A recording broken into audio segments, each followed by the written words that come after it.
Today is July 6, 2011. I'm interviewing Wayne Franklyn at Central Connecticut State University.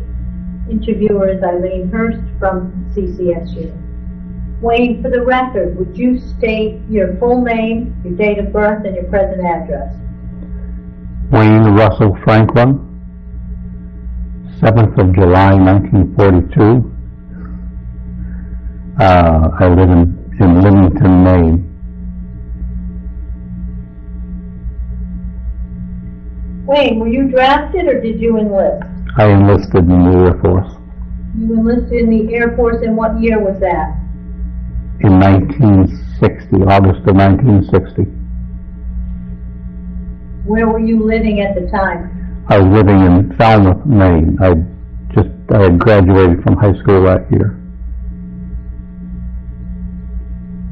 Why did you join? I still can't answer that question.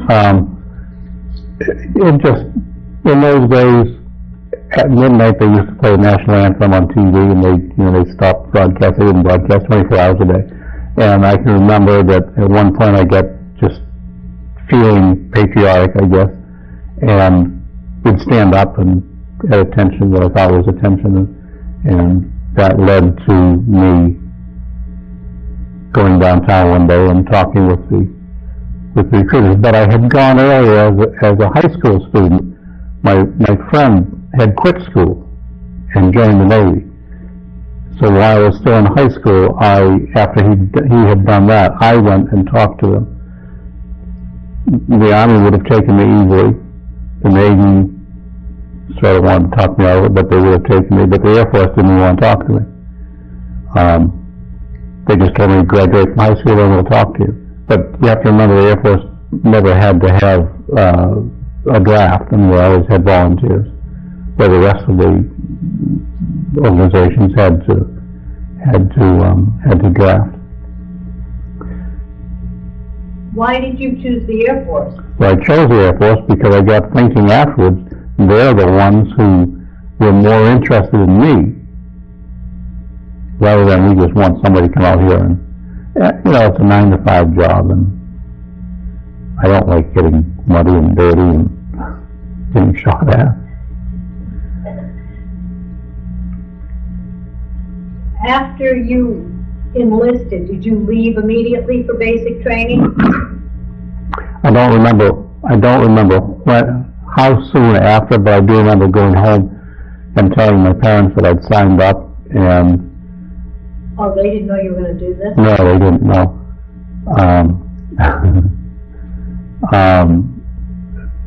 They really didn't have a lot of money, and they couldn't afford college. So they were going to send me to what at that time they called Southern Maine Vocational Technical Institute to learn electronics. So they had put money, they'd already given them some of the tuition, I don't know how much they put down, and then I up and left, joined the service. Well, they were quite concerned they weren't going to get the money back. They did, but 18 years old, you don't think about those things. Where did you go for your basic training? San Antonio, Texas, Lackland Air Force Base. And what was that like? It was sort of a cakewalk. Basing it upon the Marines' basic training and the Army's basic training, it was sort of a cakewalk. I mean, I remember getting off the bus and these dudes in uniform hollering and screaming at us and calling us hoss. They get right in the face. Hoss, what are you doing? I told you to stand over. And, nobody really hollered at me except my parents in the past, and it was kind of scary. They gave us, we had to be in bed on time, and when they told us we had lights out at whatever time, I don't know what the times were, but 9 o'clock, lights are out at 9 o'clock, you better be in bed, and lights had better be out. And that's all there is to it. You couldn't smoke when you wanted to. At that time I smoked.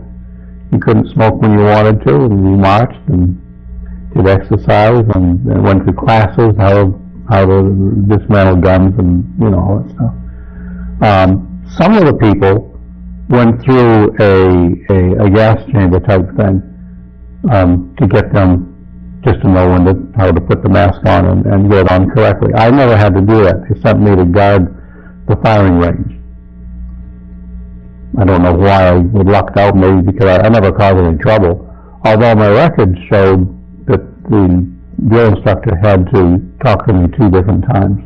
For what? I don't know what it was for. He never did. I never was called in to be talked to. But I'm assuming it just made him look good that he'd done a good job. It was pretty easy. How long were you in San Antonio for basic? I don't remember. I'm thinking 1 month, but I don't remember. But the rest of my training I had at Keesler Air Force Base. And where's that? Biloxi, Mississippi. How long were you there?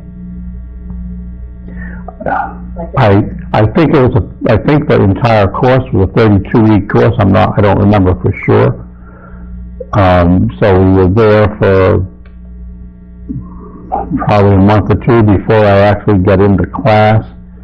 And then I remember at one point we had a break, but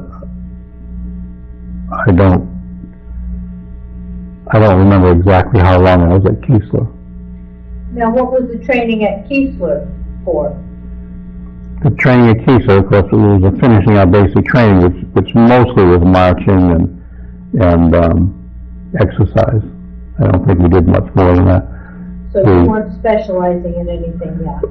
Well, I went to Keesler for electronics, which they promised me.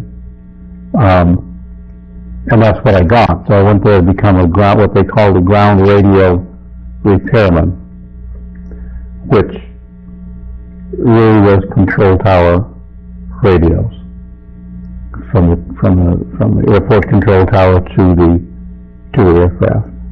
Had you had any prior experience with electronics? Not really, but my parents needed me to do something to not cause trouble. So my uncle had a National Radio Institute home study course, which he had completed, and he just saved all the books and everything. So they ended up giving that to me, and I went through the entire thing, which I enjoyed, that kind of stuff. And they had little kits that he had worked on and then torn apart and put back in the boxes. So I was able to do all build the little tiny radios that they had in little circuits and see how they work. And so yeah, I was interested in that kind of stuff. So what was the electronics training like? How basic was that? That was right from they started off making sure you knew a little bit of math, and started talking about resistors and how to make resistors and how to rate them and what materials are made of, right from basic electronics right up to tubes. Because in those days, we were in the semiconductor time. Let me tell you a little story about coming out of basic training. It has nothing to do with the military other than I was in uniform. They put me on a train to Biloxi, from San Antonio to Biloxi, Mississippi. And one of the guys, I didn't know him, but one of the guys was an Afro-American. And that didn't mean anything to me, so we sat on the train together. And I noticed people looking at us, but I thought because we were in uniform, you know. So he and I at one point went to the dining car, and they had given us some chip type things to give to pay for our food. So we ordered our food and ate, and when we got done, we gave them our chips, and they wouldn't take them. So between he and I, we didn't have much money, but we had enough just barely to pay for the food, so we did. And an Army major came over, had been sitting there with his wife, I assume it was his wife, in the dining car, and came over and talked to us, and mostly to my friend, and I really had no idea what was going on. And he asked them, he said, "Are you having trouble?" And the kid said, "Yeah, they didn't want to take our money." And the major said, "Well, okay, here's my address, here's my phone number. When you get to your base, you put in for this, and if they don't pay you for your meal, even though we were supposed to use those chips, if they don't pay you, then you contact me and I'll make sure you get paid." And the problem was, there was a white guy with a black guy. It was the problem. We got into Biloxi, and there was a sign saying, "Here's a number to call." We called the number, and they said, "Well, it's going to be an hour or so before we can get a bus out there, so take a walk, come back in an hour or so." So he and I did. We were starving by this time, and I remember walking through the town, Biloxi, Mississippi. My stomach was growling, his stomach was growling, and we came to a lunch counter type thing, and I said, "Let's go and get something to eat." "No. You go in if you want, I'll meet you down the road." "No, we're going to go in, to me, we're going to go in together," because I knew he was hungry. I said, "No, I'm not hungry." So I didn't eat because he didn't eat. I still didn't realize that the problem was he couldn't go into that lunch counter in those days. It was 1960. So neither of you ate, and then you went back to Neither one of us ate, and we finally walked back to the train station and got on the bus and went to the base. Do you remember any of your instructors from basic training? No. When you finished with your training in Keesler, where did you go? They sent me to Taiwan. You went directly from Keesler to Taiwan? Did you have any kind of leave in between? I probably did, I don't remember. And what was your duty in Taiwan? Repairing electronic equipment. They sent me, if I remember correctly, it was the 868th Tactical Missile Squadron, which was a Matador missiles at those times, in those days. Those missiles, they said that if the Chinese were to lob their missiles over, by the time we realized they were coming, we would have 5 minutes, which would have given us time to launch our missiles, but it would have taken our missiles 15 minutes to get over to where we wanted to shoot them to land, so they eventually disbanded the outfit. I assume they put in different missiles in there, but my outfit was disbanded. So what did you do with the missiles while you were there? I never had anything to do with the missiles. I just repaired electronic communicating equipment. In those days they had teletype and facsimile machines, and I don't know where all of this equipment was. I assume throughout Taiwan. We had a small, at the end of a lot where our building was, at the end of the lot was the runway, and we had a small building there with a facsimile machine. I don't remember what all was in there. We had they had meters, current readings and bullet readings. Every hour we had to go up there and write down these readings to make sure that the equipment was working properly. And if it wasn't, we'd pull one out and put a new one in. And so everything was always working. And then I'd take them to the shop and work on them. Other people were doing the same thing throughout wherever they were, and my shop was getting the equipment. It was all bench repair. How long were you at Taiwan? I don't remember. Are we talking weeks or months? Months. Because my outfit was disbanded, I left early. Normally it would have been, for a single person, it would have been 1 year. For the married people, it was 18 months, I think. I think it was 18 months. So I wasn't there a year, when they disbanded our outfit, they then sent me to the Philippines.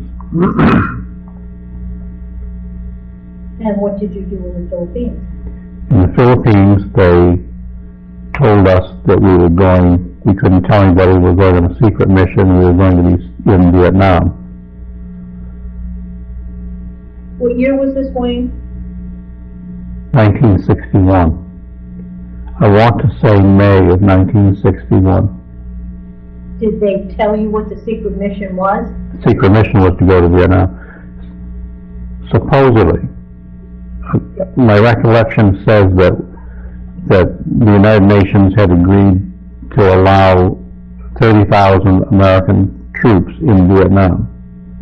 This had to do with the French Indochina War, and the petition in 1954 and all that. So we had surpassed the 30,000. The first people to surpass the 30,000 Americans that went over there were not allowed to wear the uniform.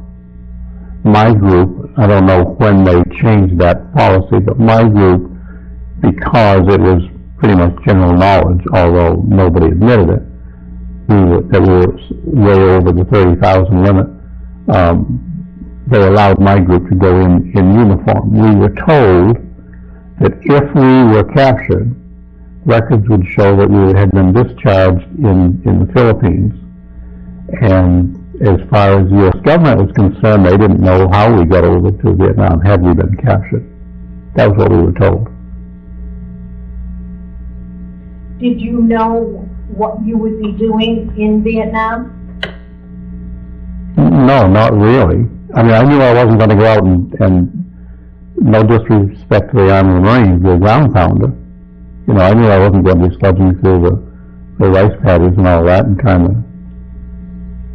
So you knew you'd be doing something with electronics? I knew I'd be doing, right. So where and when did you actually arrive in Vietnam? It was sometime, I think it was sometime in May of 1961. Where did you land? Well, we had a double secret mission.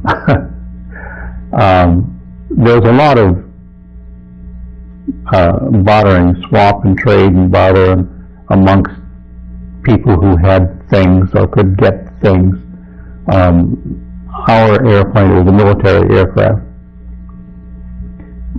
had some stuff with a tarp over it. We weren't supposed to look at it. And they told us that we were going to stop on the way to Saigon. We were going to make a stop someplace, and they didn't tell us where, and I don't know where it was, and offload some equipment. So we did, and I don't know where it was, and it turns out that equipment was slot machines. So we offloaded, they sent us off the airplane, and we stood outside and waited for them to offload the slot machines, got back on, and was told again, don't say anything about this, and then we flew to Saigon. And you landed in Saigon? At Consummate Air Base in Saigon. What was your initial reaction to landing in Vietnam when you got off the plane? Awful hot. Oppressively hot. Where did you go once you landed? They had somewhere to pick us up at the, I was going to say the Marine Terminal, but it was a military flight. They had somebody pick us up and take us to wherever. I don't remember where we actually went when we first got there, but we all were assigned to different places. We had our orders. I was assigned, the other thing I remember was a detachment 2. I believe, I did a little bit of research on this the other day. I believe it was the 505th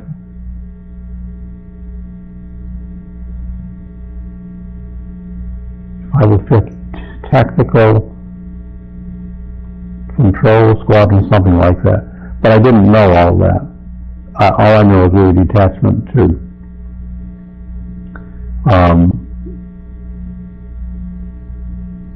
And we worked on control tower radios. So where were you actually stationed? Right there at Right there at Huntington. You have to remember that even though we had 30,000 troops, they were scattered throughout the country. I think in 1960, I think the Viet Cong blew up the Bien Hoa Air Base.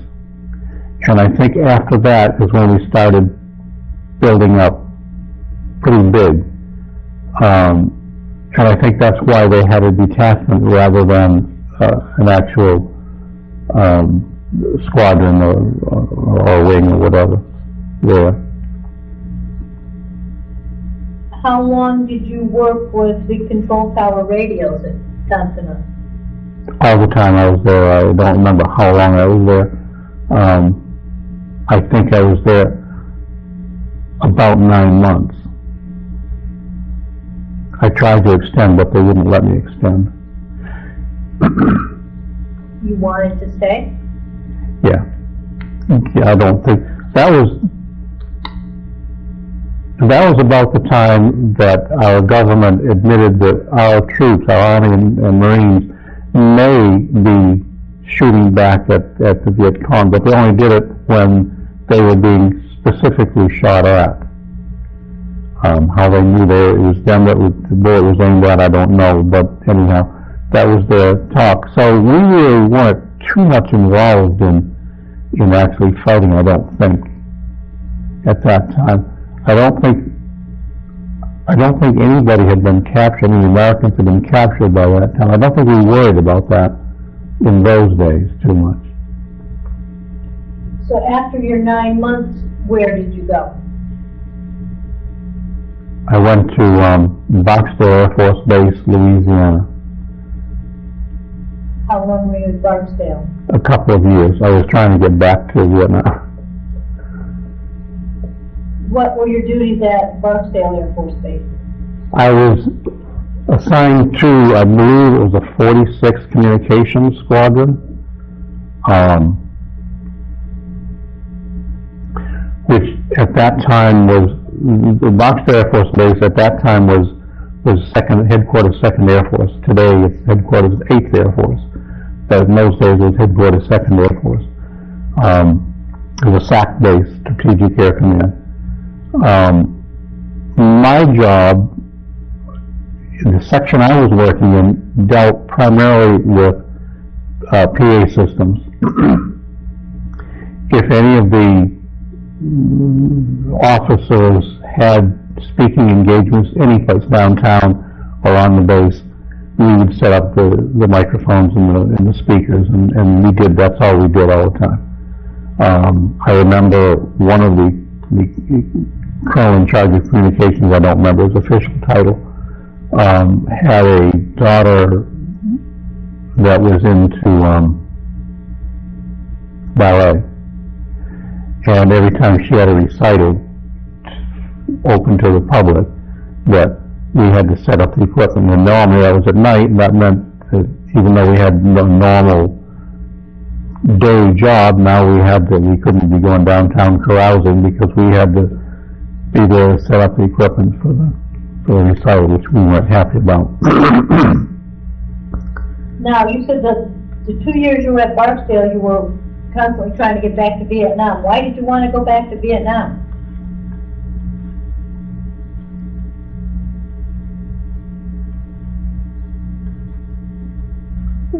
I enjoyed what little I knew of the people. I enjoyed the culture. I enjoyed the people. And I wasn't able, at that time I wasn't able to learn. I tried to learn, but I couldn't learn Vietnamese the first time. I had French in high school, and I didn't really pass it, but I had French in high school. So I used what French I remembered, and a friend of mine was a French Canadian, and of course he spoke French. So, and their second language was French at that time. Most Vietnamese did not speak English. So you could talk to anybody. If you spoke French, you could talk to just about anybody. official second language was. The kids, everybody had to go to school to learn French. So, what happened after you finished at Barksdale? Where did you go next? After Barksdale, I re-enlisted. I had promised I would re-enlist if I... So your enlistment term had expired? Yes, in 1964. I had to write to my congressman from Maine, my senator from Maine, Margaret Chase Smith at the time. And I told her, I promised her that I would re-enlist if I could get back to Vietnam. My career field was frozen. They wanted to put me into computers because computers were getting to be the big thing then. So she ended up talking to some general and they did their thing. And I was called into the first sergeant's office and he asked if I had political influence. I said no. He said okay. And he couldn't have done anything anyhow. I had orders to go to Vietnam and I went back to Saigon.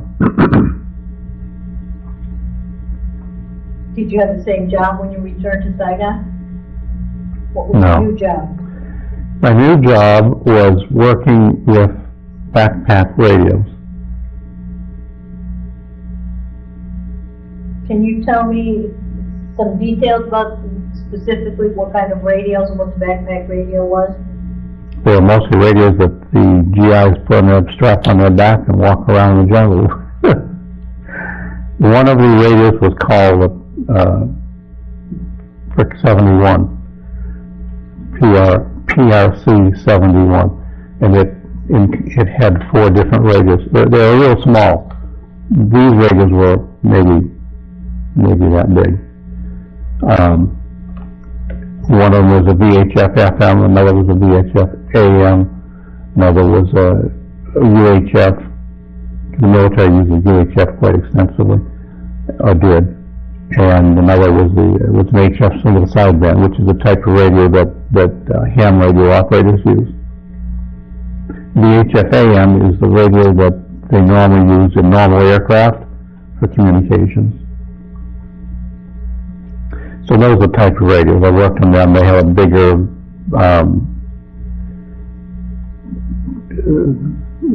the Air Force and the Army use a designation AM/Army Navy / and then PRC is like portable radio communications. ARC would be airborne radio communications. MRC is mobile radio communications. And I use them because those are the ones that I've always worked with. And then some number. So these PRCs, PRC 47 was an HF single sideband. It was a bigger radio. And the PRC 71 a group of 4 radios. And I don't know who used them. They just came to be broken and I fixed them. And so what would a typical day be like on your job there? Be just like being here, going to work. I'd come in the morning, whichever radio I was assigned, the PRC 41 for example, I would take one of the broken ones, open it up and find out what's wrong with it, fix it, sign it off, put it over in a good pile and go get another one. Basically you worked a 9 to 5 and yeah. Were you free to do what you wanted when you were not on duty? Yeah. Were you in Saigon the whole time you were there the second time? No.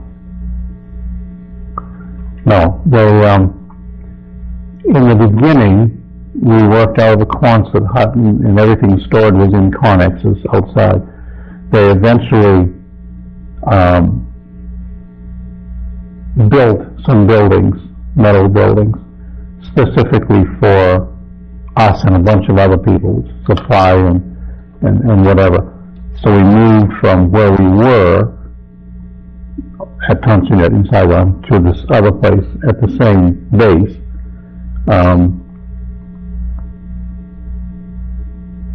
And then for some reason, they packed us up and sent us to Benoit. The whole thing, everything. Your whole unit, your whole operation of repairing radios? Yep. How far was Benoit? Benoit, I don't know, 25, 30 miles away. We went from, when I went back, they had a, I don't know if it was an official designation, I believe it was, but I'm not sure. At the time I thought it was unofficial, I thought it was just something people talked about. We didn't have any real supply system, we just bummed and borrowed and stole whatever we needed, resistors, capacitors, whatever. So they called us pack rat. And I read someplace that that was an official designation, but I don't know that it was. We then went to become the 505th Tactical Maintenance. We came under 505th Tactical Control Squadron. And then we changed to a,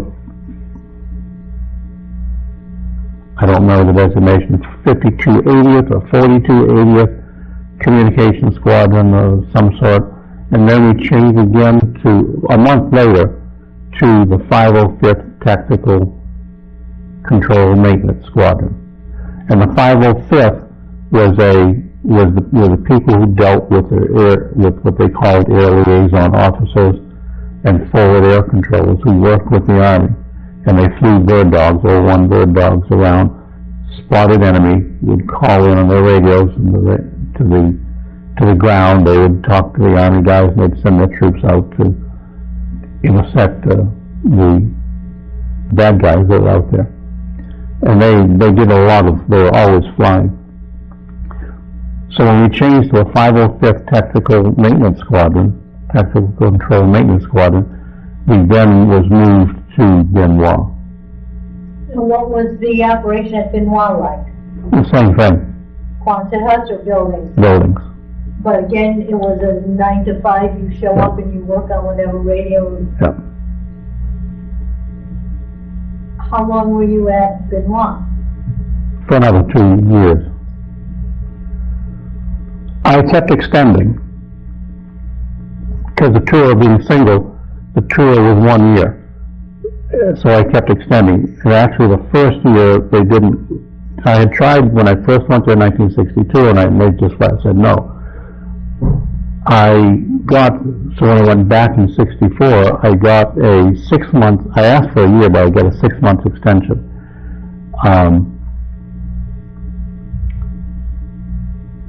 And what I had told them both times was that I liked the duty and I liked the people, and I thought it would be better for me to be there than someone else who didn't like the people and the duty.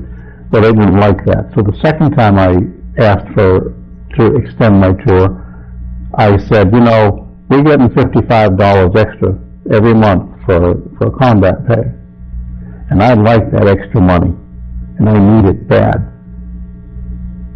I want an extension, and they said, you can have it, buddy. So they gave me a year extension. So I continued extending.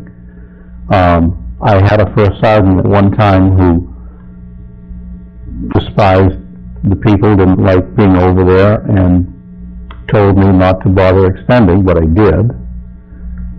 Put my paperwork in there, and I waited for a while, and you can tell how things are supposed to work once you've been around a little bit.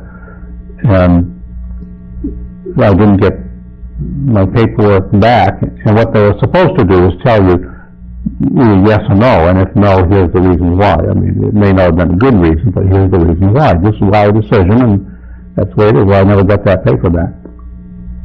So I went to the first sergeant and asked him about it, and he said, I told you I'd throw that in the trash. And I said, well, you can't do that. I said, you have to go by the regulations. That's why I like the military. You have to go by the regulations.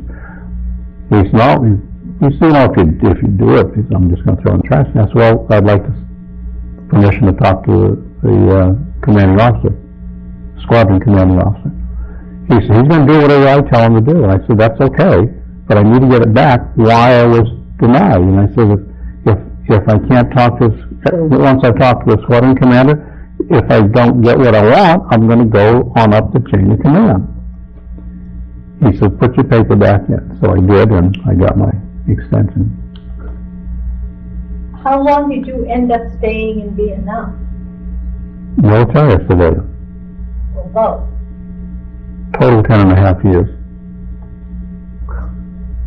Now, can you tell me why that was?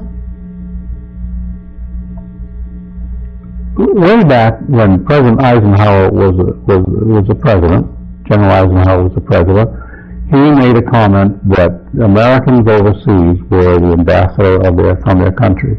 That people looked at them and saw what America was like. I'm not trying to tell you that I was a good guy all the time I was overseas. Most American GIs in particular aren't. We are good people, but we also cause problems, and get drunk and carouse around, and other people look at that, and that's what Americans are. It's kind of simplified. But anyway, he said that. And I was always brought up that people are people, and we're brothers and sisters, and we're all the same. I mean, cultures may be different, but we're still all the same. We all laugh in the same language. I saw it written the other day. I don't know who wrote it. Children laugh in the same language, and that's the way I felt. But anyhow, so I figured I do like being there, and I also immersed myself in the culture. I tried to learn. I ended up learning to speak Vietnamese fairly fluently. I only know 2 people who spoke either better or had a better grasp of the language, more words than I. But when I did speak it, of course I had an accent, but I spoke it correctly. Theirs is a tonal language, so you say one word with the rising tone means one thing, with the falling tone means another. So you couldn't, like we ask a question and always it ends up with the rising, you know what I mean? Well, that could change the meaning of the word, so tones were very important, and I took special care to try to learn those tones, which I did. Can't speak them now, but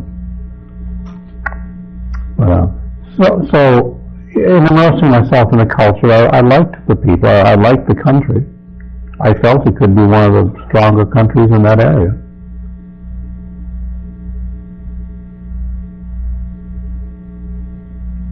How long were you at Benoit? 2 years. And where did you go after that? I got out of the service. What year was that? 1968. Were you actually discharged from the Air Force at that point? No, they sent me to Travis Air Base back in California. Because I spoke the language, to go back a little bit, because I spoke the language, and because I got along with the Vietnamese, Americans would generally call them names and talk down to them, and I never would. The Vietnamese, I don't know if they liked me or had respect or whatever, but they knew they could rely on me. So they would ask me to, when problems came up, they would ask me to try to help interpret for them, basically. And of course, it was always I had to go to the first sergeant, and that one that didn't like me at all, that was one of the reasons. Because they looked at it as I was always sticking up for the Vietnamese. I was told at one time the guy was going to accuse me of insubordination. He kept telling me that Vietnamese weren't human beings, and I kept telling him they were. We had a big argument about it. I was just a 3-striker, I think, and he was a 5-striker. And I kept telling him they were. I said, if you need blood, and you're O positive, and they're O positive, they'll save your life. Oh, no way, they're not people. We can't use their blood. I said, well, I'll just go down to the hospital and talk to the doctors down there. Well, he knew that wasn't going to work. So he told me, then he told me, shut up, because he's going to get me for insubordination. Okay. So I was always doing things to help him. At Benoit, we had we had a double story barracks. And at the end of the barracks, we had a bar that they built. And we had a lady come in, an older lady, come in and bartend for us. And I used to drive her home at night to the Vietnamese section of the air base, which was off limits to Americans. We could go there if we were invited, but that was, otherwise we weren't supposed to be there. So I'm new for a sergeant now, but again, I'm always going to him whenever the maids have a problem, which means I'm the troublemaker. So I was going to Saigon from Bien Hoa. I was traveling back and forth because I wasn't married at the time, but I had a girlfriend and we had a baby. So I had a motorcycle and I was going back to Saigon every night. In the morning I'd drive back out to Saigon. So one day, on a weekend, the first sergeant came through the barracks. I don't know why. He pulled a barracks check, and I wasn't in my bunk. And he decided he was going to get me. So the next day, he was in the bar. Sunday, he was in the bar telling everybody he's going to get mine. I got Franklyn's ass. And so when I got in there early Monday morning, real early, I was on time for work. The maid was there cleaning up. The bartender maid was cleaning up, and she said that he says he's going to get your ass. And she said, I've talked to my husband, and my husband says that you tell him that you were at our house. Of course, that area's off limits. You were at our house. We invited you over for dinner, and you and my husband drank, and you got a little tipsy, and so that's what I told the first sergeant. And she gave me a number to call. The Vietnamese have a system, military system works a little bit differently. This guy happened to be, wasn't the base commander, but as far as enlisted people are concerned, he was the top guy there. And my first sergeant called him and found out who he was, and there's nothing he could have done. It was sort of like political influence. There's nothing he could have done. He could have got me, but if he had this guy with the Vietnamese still had the authority over it, even though Americans thought they did. They could cause problems, I guess is a better way of putting it. So, alright, so he didn't get me then. So I went to Saigon. Did he know that you were going to Saigon every night? Did he know that? No, he didn't know that. Oh, so he just happened to show up that one night. And I wasn't there. That's all. And he didn't pull a bed check again after that. So, I don't know, but I went to Saigon to interview for a job, a civilian company. Of course, I went to see what later became my wife, but I went to interview for a job in Saigon, and when I came back, I don't remember how I got there. I didn't have my motorcycle, so I don't know why I had to fly back. I don't know why I didn't have it. But when I came back, I went to the base and was trying to get an Army helicopter back, and it just happened that my first sergeant was coming back from a trip to Hawaii,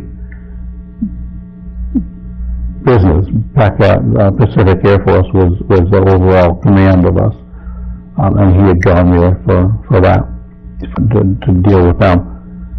He was coming back, and he was getting a ride, and he saw me, and of course I'm not supposed to be there. And he offered nicely to put my name on the list to get a ride, and I said, no, I don't need that. I was sharp enough then to know what he was trying to do. No, don't do that. What was he trying to do? He was trying to get my name to prove that I was in Saigon. So I managed to, I bummed a ride with the military. There was a main road, I think it was Highway 1, part of Highway 1, which ran all the way up the coast. So I got out there and bummed a ride and got back there. So he really, he saw me, but he couldn't prove anything. Well, So, how long did you commute unofficially between Saigon and Benoit? almost all 2 years. Every single night, and you never got caught? Yeah. How long had you been living with your wife-to-be? When did you meet her? 1966, I think. So when you went back the second time? Yeah. Now, can you tell me what that was like? Well, Because I know that you later married your girlfriend, and she's a Vietnamese.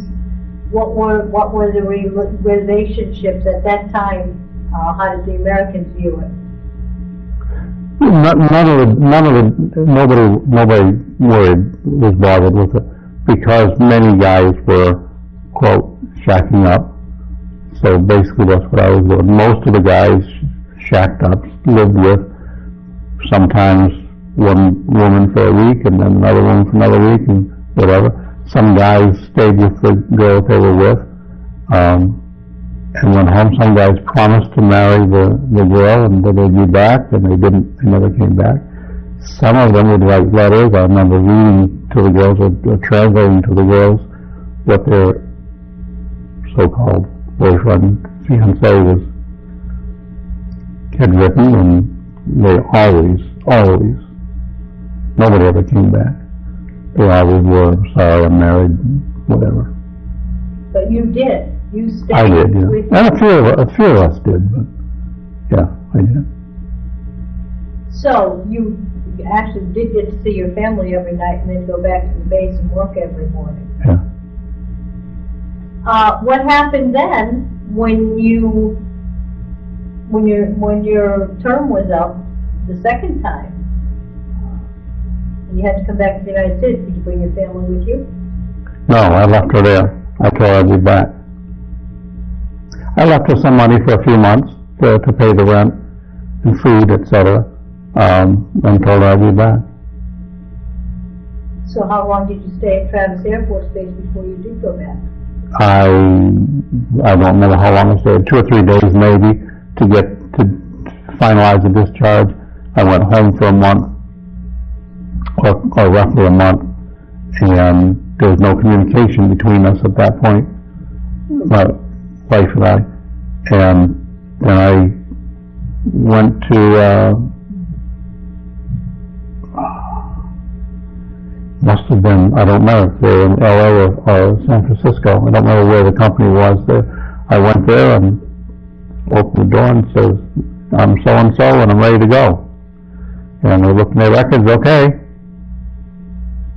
and sent me over. What company was this? It was a company called Bang Electron, Now this was as a civilian. as a civilian.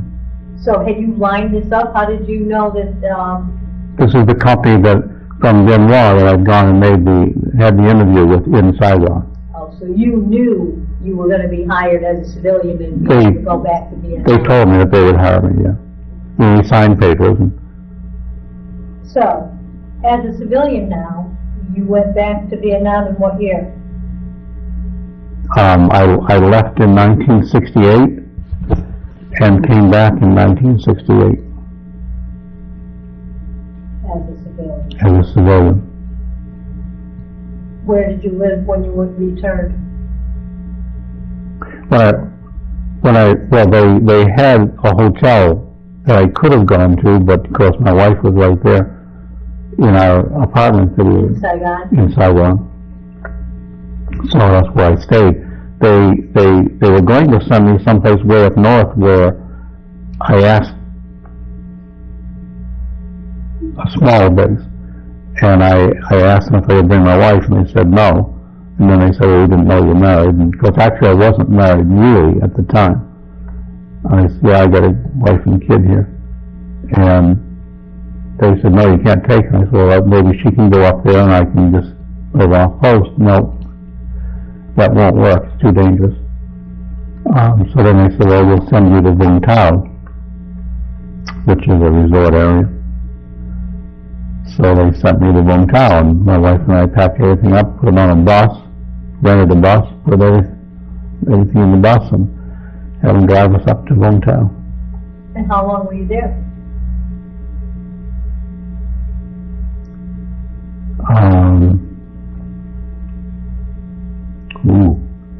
68,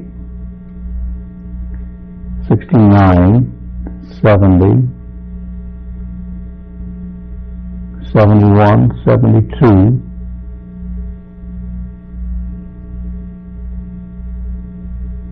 yeah, 4 or 5 years. What were your duties with this new company while you were with Montel? Same thing, radio repair.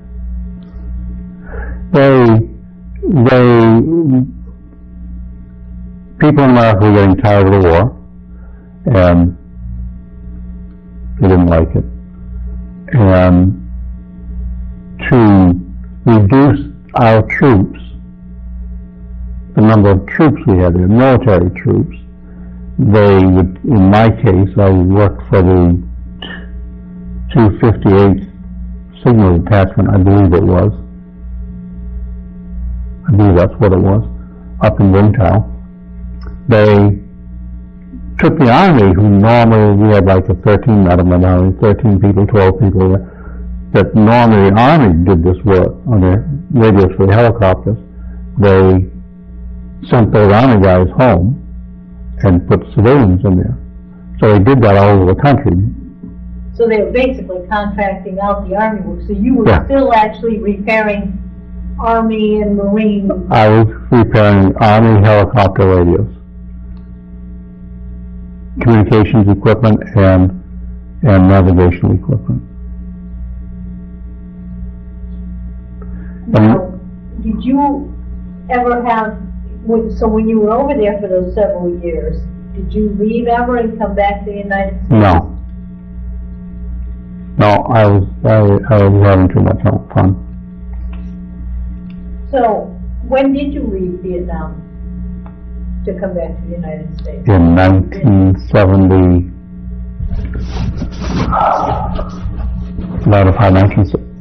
1974.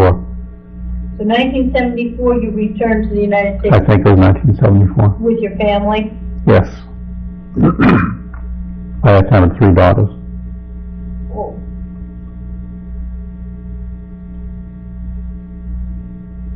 Did you worry at all about the safety of your family? Because by now the war had been heating up. You'd actually been in Vietnam off and on for the entire period of the war. Was there ever an element of danger for your family? During the Tet Offensive of 1968, there was, when I was living at Benoit. I didn't mention, just before Tet of 1968, they had the Highway 1, which was a major highway. Military was going up and down there, and the military didn't care who was in their way. Not the military, individual drivers. Some of them would have fun chasing somebody off the road. I always thought that Highway 1 was dangerous for me to be on a motorcycle, so I took the back way up from Saigon and through a little town just outside of Saigon, and then on up through an area that the Vietnamese had an academy, military academy there, and the back way into Benoit. And I was going back sometime just before Tet, and a Vietnamese was following me. And I noticed he was following me, looking in the mirrors. I noticed something wasn't right. So I eventually decided, what am I going to do? So I just pulled over and waited for him to come up, and he didn't speak any English, but remember I spoke Vietnamese. So I said hi and did the polite Vietnamese thing and asked him what's going on, and he asked me where I was going, and I told him, what are you going to say? And he asked if I carried a weapon. I said no, and he said, you really should. He said, there's a lot of stuff going on around here, bad stuff with the Vietcong, weapons movement and stuff. I said, well, I gotta go to work. So he followed me. He said, okay, so I'll follow you. So he followed me. He had a gun. He followed me up to where he felt it was safe at Benoit, and then he'd say, okay, I've got to go back. I'm late for work. He worked at the military academy as an instructor, as military. And basically he was escorting me up to make sure I was safe. He didn't know me. And I don't know if speaking Vietnamese, because that's all we spoke. I don't know, but anyhow, he escorted me up there and I went back to work. TET came right after that. I took my bike back. I was having problems with it and gave it to somebody to work on and got myself back to Benoit. And that next weekend, TET came about. So, excuse me. So we were not allowed to go off post or anything. I mean, everything was clamped right down. So I didn't know what was happening because, again, we didn't have a telephone. I had no way of communicating with her. So, yeah, I was worried then. And I don't remember how long it was. I got a call on post. Somebody said there's a girl out there with a baby, and she's got something from me with my name on it. And you need to go see her. So I went to the Vietnamese gate, because we had American gate and the Vietnamese gate. Vietnamese came in here, Americans came in here. I went to the Vietnamese gate where she was, and she had made her way up to Benoit and had the baby. Excuse me. And during one of the part of the attacks, part of our roof had fallen in and whacked her on the head, but didn't hurt her. I mean, you know, just bruised her. And of course, she was worried that she didn't know what's happening up there, and she was running out of money. So I gave her I don't remember how much I gave her, but I gave her some more money and told her as soon as I can get out, I'll get out. And then I found a way to get out, but now I don't have a bike up there. I found a way to get out. I found a number of ways to get out. Where there's a will, there's a way. None of them posing any danger to us, you know, as far as somebody coming back in that same way. But I got out in other ways, and I'd still go down there. At that point, I'd go down there every weekend. Then I was caught,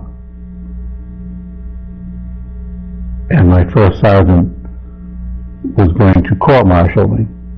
And then he found out he couldn't court-martial me, which made him mad. And then he was going to give me Article 15, which is like a misdemeanor. So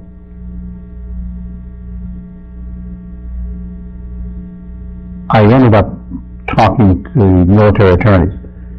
He did give me an Article 15. In the end, I did get an Article 15, but in the meantime, I was under house arrest. Basically, the first sergeant said I can go to the barracks and I can go to work, and that's the two places I can go. If I want to go to Chow Hall, for example, which is on the other side of the base, I had to ask permission, and he would find out what time I'm leaving, and I had to tell him when I came back. But because I lived in Saigon all that time before, and I drove, I wasn't afraid to drive. Most people, they drove kind of different than they do here in America. So the guys used to, when they wanted to have a PX run from Saigon, because Saigon had the big PX, they'd ask me to drive them down there, which I would. Well, I can't go off post now. Can't take you down there. So they all petitioned the first sergeant to let me drive, but he wasn't happy with that, so he gave one of my friends a gun here in M16. You guard him. He'll take you down there, he'll take you back, and he won't go anyplace. But with you, if he does, shoot him. So I drove them down to Saigon and dropped them off, and then I went over to my place and with my wife and kids, and at the appointed time went back, picked them all up, drove them back to Saigon, back to Denmark. Wayne, while you were in the service, did you see any combat? No, not really. They attacked Benoit. Working with the AO Fax at various times, I was sent out to different posts. They sent me to Phuc Vinh one time, which at the time I thought it was next to Cambodia, but it isn't. It's close, but it's not next to it. And because if I go to a new place, I don't know the defenses. They were attacked, and because when I went out to any place, they gave me an M16 and a 38. But I don't know the defenses, so my thought was I'll just jump in this foxhole that's right here and wait it out, because they know, the Army knows, what their defenses are. They know what to do. I don't want to be shooting some guy coming running out of the chow hall to man his post at the perimeter and shoot him. So I'm just going to sit down here with my M16 and my 38 and wait it out. And I remember one of the few combat experiences, I remember thinking, man, you know, you're pretty good under fire. Because my mind was thinking clearly and pretty good. And the first sergeant came around checking, and he's standing up in the foxhole, and he's standing up there, and he says, "How you doing, soldier?" And I went to say, "Okay."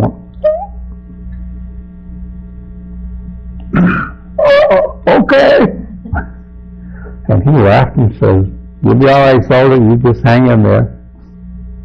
So I really was scared badly, but I was sent to the Way Fubai area, which is up by the DMZ. I don't remember what I was doing, why I was there, but they put me in a small villa type place to sleep overnight. It had a small room, bedroom, and then an completely open area like this area here, and a bed here, and a bed here, and a bed here, and a bed here, and I think there was 6 of us in there. I had one of the beds. We'd all gone to bed, and a little ways away there was a village chief's home that the Viet Cong blew up. And we had what they called a EE8, which is a little hand-crank telephone. You crank it and it rings someplace else, but it has to have wires connected to it. So when they blew up the village chief's place, that wiring went up and it caused our phone to go ring, and then it was dead. The minute that explosion went off, that leader of the group in that bedroom was up, out of bed, fully clothed, pants bloused in his boots laced up.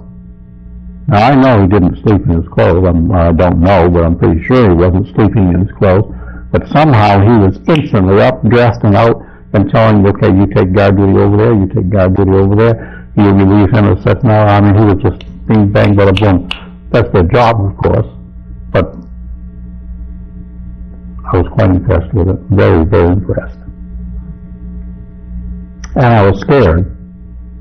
And I remember taking that M16, and he told me just go back to sleep. And of course I couldn't. And I remember taking that M16 and putting it underneath the blanket with me. Oh, so nice. And I went to sleep.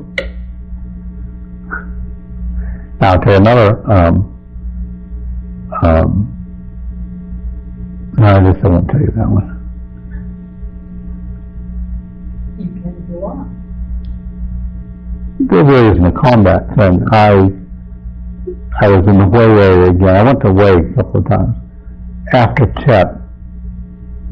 I'm not even sure it was after Tet. I'm not sure it was after Tet. I went up there one time and everything was off limits. I don't know why. I don't remember why. Everything was off limits. And I didn't have a vehicle. And I was talking with one of the Army guys, and man, I'd like to go downtown. I mean, gee, nothing to do in the evening. And he said, well, I can get hold of a Jeep, but we're not, but it's supposed to be off limits. Well, up to you, it's not going to do anything to me. So he says, all right, let's go. So we went downtown. And we happened to be in this one bar, and the MPs came in. And Rosie and I was there, we're off limits.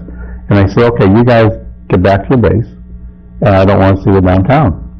So we drove around, was heading back, and I saw, we stopped at a stop, I don't know if it must have been a stop sign, and there was some airborne, Vietnamese airborne. And I said to them, in Vietnamese, oh, airborne. Hey guys, how are you? Or something like that. So this kid came over, and we got talking, and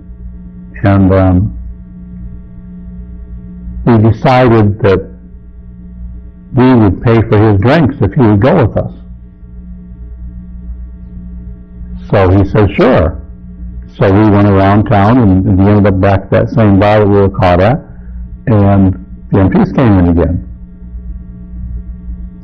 But the catch was, if you had your counterpart, if you were working with Vietnamese and you had your counterpart, you were okay, you could be downtown. So this guy happened to get up and leave for a minute when the MPs came in, but his drink was there on the table. And, well, right off, he starts hollering at us, and we, oh no, we got a counterpart here. Well, where is he? Well, that's his drink. Well, you know, you buy 3 drinks. But then this guy came over, Vietnamese came over. Vietnamese didn't speak any English. So when the American MP tried to talk to him, he couldn't talk, so I had to talk back and forth. So it looked like we had worked together, and he'd think that his American-speaking Vietnamese, to what he calls his counterpart, must be his counterpart. So the cop said, okay. The MP said, okay. So you stayed? So we stayed. Wait, I'm going to ask you some questions now about daily life. When you were overseas, how did you stay in touch with family? I didn't. You didn't at all? No. The entire 10 years? In the military, I didn't, and my mother was worried, and she must have talked to my brother, who in turn called or wrote somebody in the military. I don't know who he called, but I got called into an office in the personnel department and was told that asked about writing. I said, well, you know, I tried it, but I keep forgetting. And they said, well, your family is worried about you. You will write. Henceforth. Yes, sir. And I did write. Not as often as I should, but I did write. What was the food like? Well, you were actually there at 2 different times. What was it like when you first went in 1960 and then when you went back in 64? How had things changed in general with the living conditions? In 1962, they had problems with probably just about everything. But I can remember a time when all they had was hamburger meat. That's all they had for meat. But our cooks would find different ways to cook it. We might have patties one day, we might have meatloaf another day. I don't remember all the different ways they cooked it. To make it look like it was something different, to give it a little variety. They did a very, very good job. The rest of the food, what we had, probably the vegetables was local. But I don't know about the meat. But I do know they couldn't get meat, so they just gave us hamburger. But they did such a good job that I don't remember anybody complaining. Afterwards, we had a chow hall. Afterwards, we, of course, had a chow hall, but everything was a lot more modern. And you just like going to a cafeteria today. Did you always have enough supplies for fixing the radios and things like that? No. no. When the second time I was there, we, being called pack rats, most of our stuff we got by bumming and borrowing. I can remember going over to Longden, which is outside of Denver, to the Army, community shops, borrowing, getting stuff, resistors, or whatever we needed. But we had a commanding officer and I guess he was the first sergeant, come in, and they knew each other from working together before, and they decided that we were going to utilize the supply system, which we said doesn't work. And they said, well, we'll make it work. And they did. Within 6 months, we ended up being able to get, because they forced us to do the paperwork and wait for the part to come in. And within 6 months, we had a supply system that was, I've never seen one any better. Did you feel pressure or stress? I didn't know that I did. I guess you have to remember now, I'm not out there fighting. I'm not normally being attacked. But I do remember going to Thailand one time, the first time I went, and in a strange part of, well, Thailand was strange to me anyhow, but in a taxi in the outskirts of Bangkok, and narrow streets and millions of people, and realizing that, whoa, you're not, I feel it was like pressure lifted off of me. So I realized at that point that I had been stressed, but I never knew it. I didn't know it at the time. I was having too much fun. Did you do anything special for good luck? No. When we were being attacked, I was born a Christian, and I somehow moved away from not necessarily Christianity, but being a practicing Christian. And going over there, most of them were Buddhists. Not all of them, probably 80% of them were Buddhists. When I was scared, I remember sitting in the bunker, they were shooting rockets in, and I knew that bunkers weren't fail-proof, that they didn't guarantee that you're going to be okay, because we had one of the bunkers, not mine.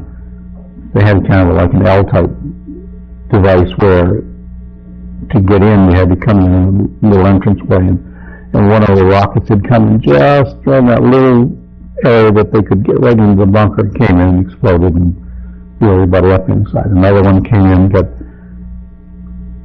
went through the roof of the bunker, had PSP, which is a metal grating type thing that they use for airplanes to land on to make it a solid base. It went through there and got stuck and then blew up. Or blew up as it was getting stuck, I don't know.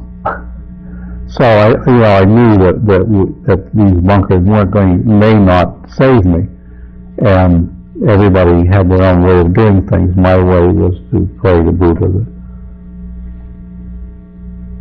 if you had anything for me in the future, don't let me die now.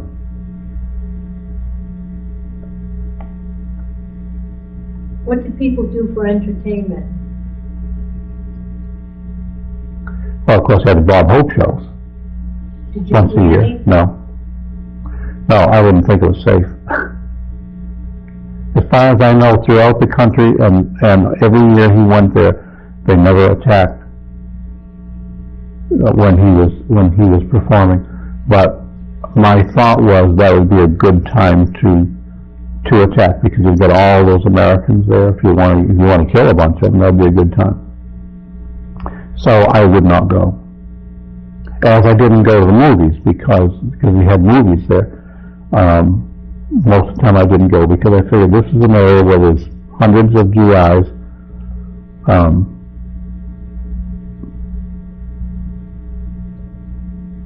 So otherwise, But I did go to the Enlisted Men's Club, and I did go, of course, went downtown all the time. What did you do when you were on leave?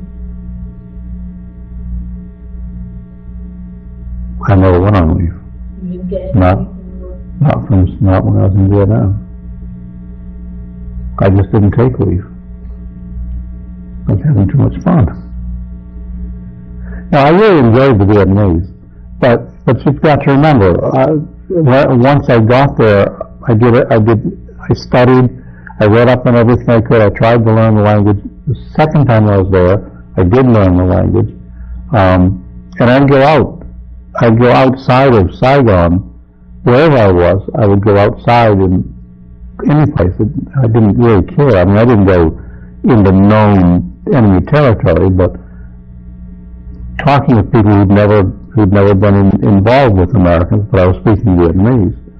I just liked the culture. I've always wanted to go to China, even as a little kid. I don't know why, but I always have. And I never have been to China, other than Taiwan. Do you recall any particularly humorous or unusual events?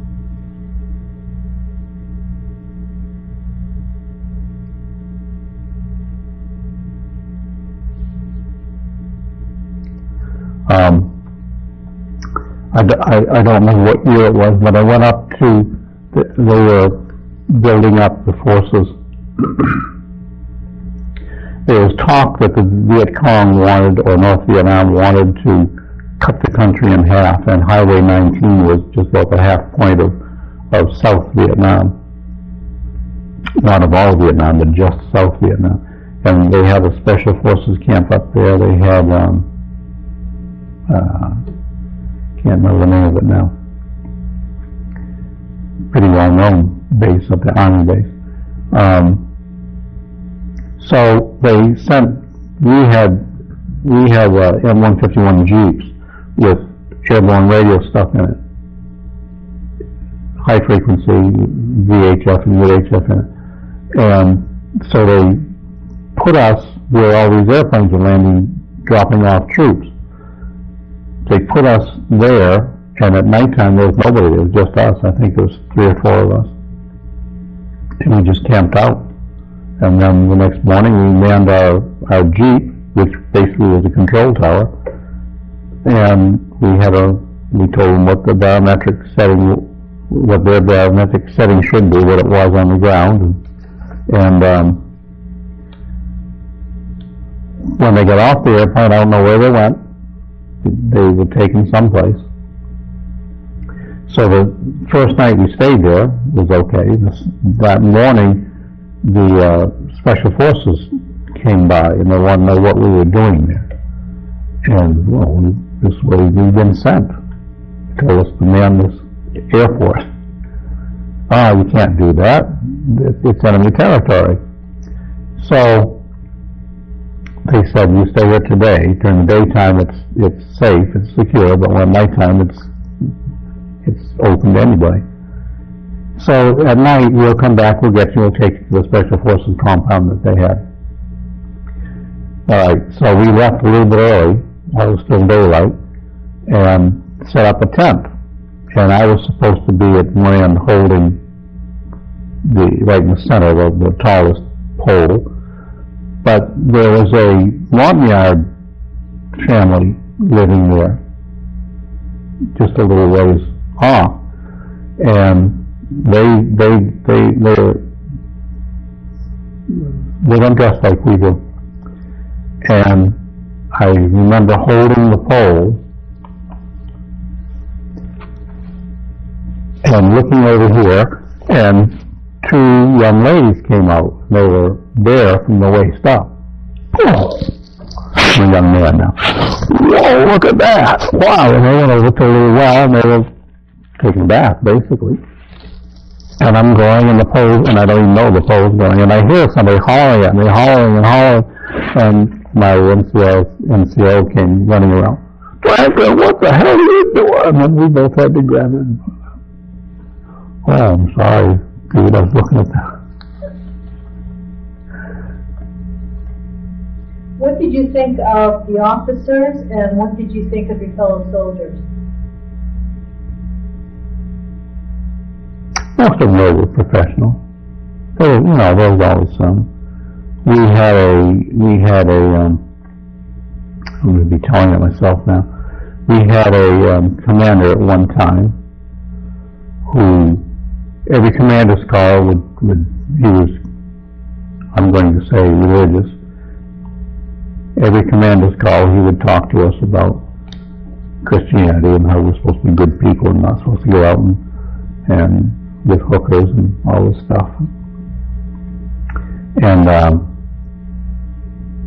he put everything that had any booze, any beer, they didn't sell booze, but beer, put it all off limits to us, to his squadron.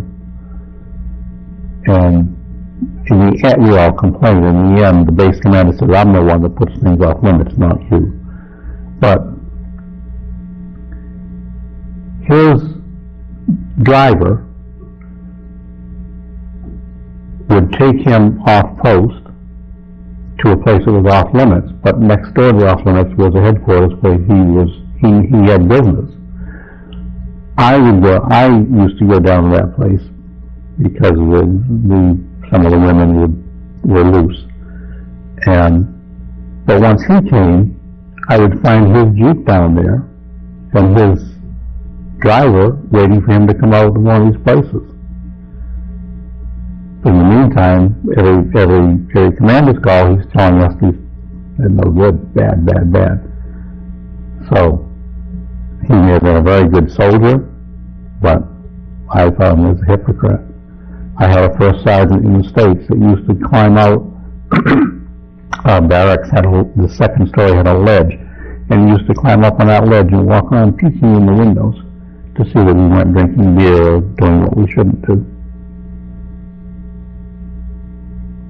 I wasn't happy with him either. I wasn't happy with the sergeant that told me the Vietnamese weren't human beings. But most of them did not like the Vietnamese, did not like being there away from their family, didn't like the heat, didn't like anything at all about Vietnam. Most of them talked down to them, called them names, and of course called me names because I was always sticking up for them. But as far as the job is concerned, most of them were.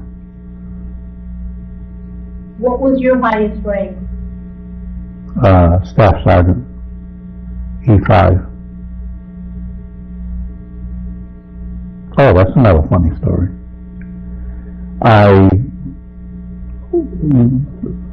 By this time I found that Bangkok was a nice place to go, so I was taking an hour to Bangkok. Before I left, we had to work late when we normally work, 8 hours, and even though it's a combat zone, we worked 8 hours and went home. So we had to work late that night, and there was a curfew in town put on by the Vietnamese, and therefore we had to abide by it. This is in Saigon. So I worked with one of the guys that worked with us was a civilian tech rep, and he said, after we get done here, you want to go to the officers club, which he was a member. I said, sure. Get something to eat. I said, sure. So he took me home, changed clothes, went to the officers club, and as we went in there, they had a master at arms with some sergeant, I don't know what his rank was, and I went to pull my ID card out, and my friend said, no, I'll take care of it, don't worry. So he signed me in. We sat down with the restaurant portion, ate, left after we got done eating, paid our bill, went over to a bar area, and sat down, had a couple of drinks. He bought one, I bought one, and when he went to the bathroom, and a man, I was L-shaped, and the way down the end of the well, in civilian clothes, was talking to a fella, and I saw the fellow reach in, get his ID card, show it to him, okay, and then this man walked to the next guy. We were checking identification. So he got to me and asked me for identification. I pull out my green military enlisted man's ID card, and he looked at it, and he started hollering, "What is this? What is this? An enlisted man in my club? What is this? What are you doing here?" And my friend had come out at that time. My friend asked, what's the problem? He's a guest of mine. The guy said, "Well, I want to see identification." And my friend said, he never said sir. I'd never heard him say sir to anybody. Said, "I want to see yours too." So the man in civilian clothes pulled his out, and my friend said, "Thank you, sir." And I didn't catch on at the time. This man was the IG of Saigon, in Saigon, Inspector General. He was the big man, full-bird colonel. And I'd penetrated his officers club, his words, penetrated. So he hauled and screamed at us and took us out and wanted to know who signed me, and he checked the logbook, and where I was supposed to sign, my friend had signed. I don't want to know how come the Master of Arms let him do that. And then one would do it, and the Master of Arms was sweating. He knew he was in trouble. He said, I don't remember them coming in, sir."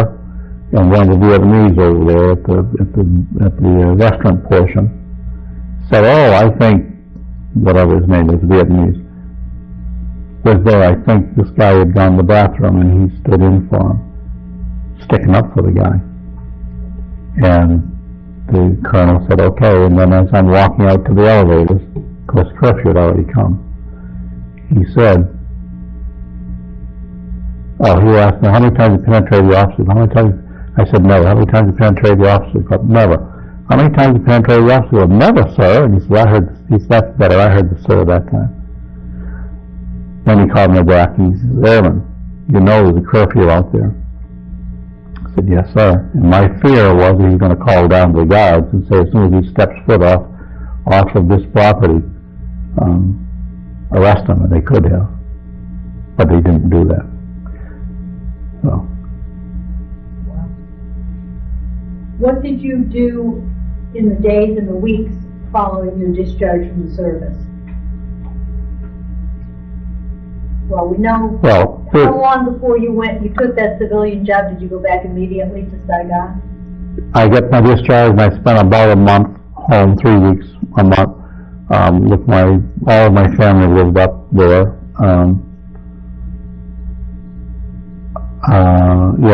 All of my family lived up there in Maine, New Hampshire, and Massachusetts.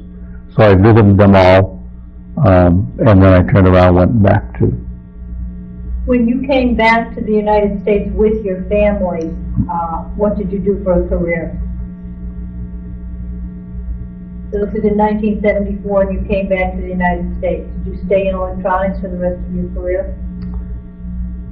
I bought a store in Portland, Maine, and operated the store for a year. Went broke almost to the day. I didn't know the difference between head lettuce and cabbage. I mean, they're all round, they're all hard, they're all heavy, and that was my store, a little mom and pop grocery store. So I went broke, and then I worked for Kerry Girls, doing odd jobs, whatever to get money, and then I went to work. I got a short-term job with Dynalectron again, working in Dallas, Love Field, Dallas area, modifying some Sheik's airplane. We did some electrical work on that for a couple of weeks, and then I heard friends of mine had told me about a job with Bell Helicopter, had a government contract. So I went and interviewed with them. Well, no, they wouldn't interview me. They told me to go home, and then they would call me. I didn't quite understand what was going on. So I went home. I quit my job. I went home, and then they called and said, "Okay, we'll pay your way down." And they interviewed me and sent me over to Iran. We worked on Imperial Iranian Air Force's helicopters. Or I worked on the radios. How long did you stay there? Stayed there until the day they kicked the Shah out. I was leaving. The family and I were leaving. Same day? The same day. We happened to leave that same day. It was coincidence. But And you came back to the United States? and we came back to the United States. And then I was trying to, I needed to get my family out. I was going to go back. At that time I was in charge of a radio shop. I was going to go back, but by that time the unrest was there, and they kept telling me, we don't know when the airplane, sometimes the airplanes will take off and they won't give them permission to land in Tehran, so they'll have to go someplace else, and you wait and keep checking in every week, and once it gets secure, we'll send you. But then they kicked everybody out. So a very good friend of mine, Vietnam friend of mine, had gone through Athens, Greece, and had met a guy in a bar who was in charge of a contract maintaining radios for the Army, for the 258 Signal Detachment, I think they were. I'm not positive about it. I don't know what their thing was. Their unit designation was. But anyhow, working for the military. So he called me and told me that that boss was going back to the States to look for employees, radio people like me. So I put my paperwork in and ended up interviewing, and they accepted me, and the family and I, in July of '79, went over to Athens, Greece, and worked on the U.S. Army at Hellinikon Air Base on the U.S. Army's helicopters. There, we were maintaining the equipment for the Army in Greece, that outfit, and an outfit in Turkey, helicopter outfit, and a helicopter outfit in Italy. All of their radios would come to us.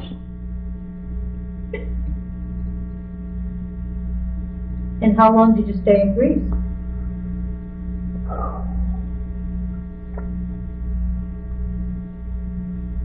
I stayed about a year, I think it was, maybe two. I think 2 years. And then that same Vietnam buddy of mine had by that time gone over to Saudi Arabia. He had quit that company, went over to Saudi Arabia. No, I'm sorry. He still worked. One of our guys in Saudi Arabia had gotten drunk and was at a Army compound, and was driving home to his compound, had a flat tire, and the police came to help him change his tire as they're just driving by. So we'll stop and help him. And then they smelled the alcohol and they put him in jail like that. And they kicked him out of the country. I mean, we had some sort of diplomatic immunity. He had 3 days and he was out. So my friend that was from Vietnam went there, replaced him, and then my friend decided he didn't want to stay with the company, went on to another company in Saudi, and I requested the job. So I then took that job. It was in Riyadh, Saudi Arabia. How long did you live there? 5 years. 79, 80, 81, 82, 83, 84, 85, 86. Yeah, 5 years. 4 or 5 years. And then where did you go? And then we were working there for the Corps of Engineers, U.S. Army Corps of Engineers. Then I went back to Greece, to Athens. Actually, it wasn't Athens, it was outside of Athens. It was a town called Glyfada.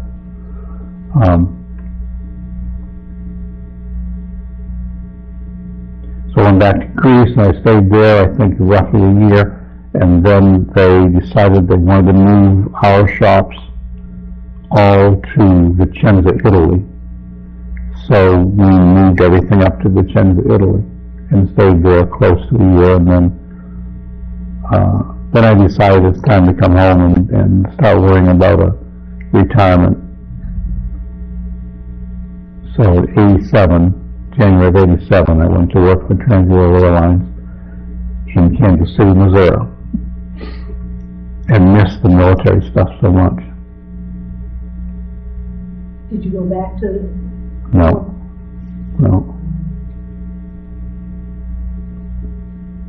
How would you say that the military affected your life?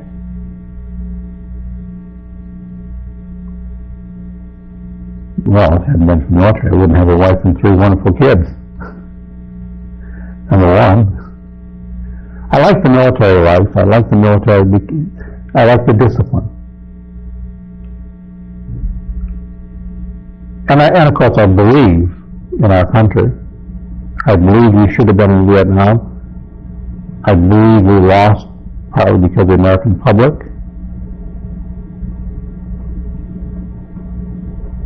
Even though American Metal says something different now.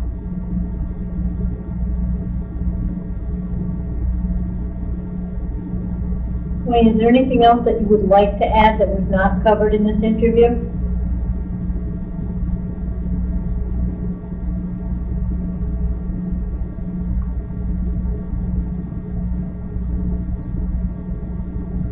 Have to think hard here.